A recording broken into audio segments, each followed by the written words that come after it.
Hi everyone, in this video I'll show you two simple ways to make the camera follow the player smoothly. I will use as an example the project from my previous delay functions video. I will leave a link in the description in case you want to check it out. So let's get started.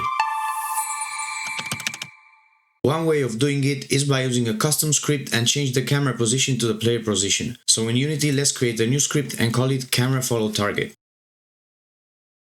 Once you open the script, let's delete the start method as we won't be needing it. Then let's add the reference for our target's transform.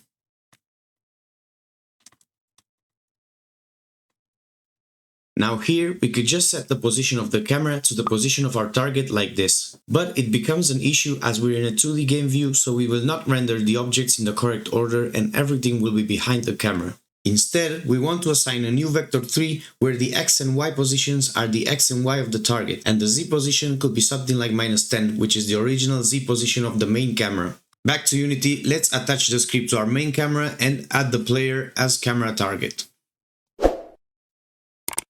Once we hit play, you can see that the camera follows our player. However, it does not look very smooth.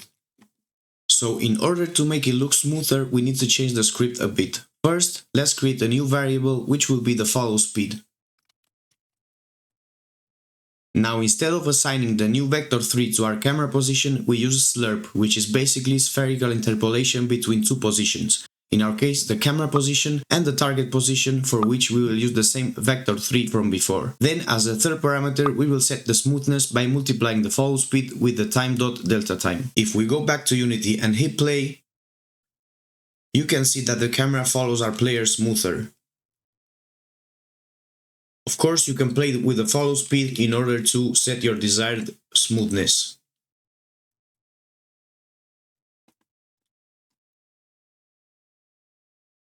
The second way of doing it is by using a package provided by Unity called Cinemachine, which comes with many camera-related features.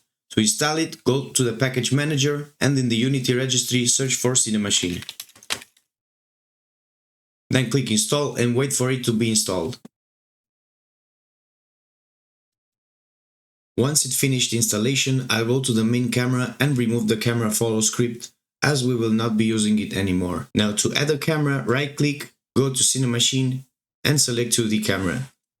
As you can see, a Cinemachine brain component has been added to our main camera and the virtual camera has been created. Click on the virtual camera and drag the player to the follow field. And then hit play. As you can see, the camera already follows our player smoothly. As I mentioned before, Cinemachine is a powerful package which offers many camera-related features such as split screen, picture-in-picture, customizable camera shake, follow zoom, and many more. It can also be used for game cinematics and for films and videos made in Unity. Let me know in the comments if you want me to make a tutorial on how to use Cinemachine and its features. Regarding when to use the camera follow by script or directly use Cinemachine, it really depends on your project or game. If your game is simple and just need a simple camera follow with nothing complicated, then I would use the custom script, as Cinemachine would be a bit overkill in that case. However, if your game has camera transitions, different camera effects such as camera shake or even simpler or complex cinematics, then I would use Cinemachine and maybe some Cinemachine extensions. If you enjoyed the video, leave a comment, like and subscribe, and I'll see you in the next one.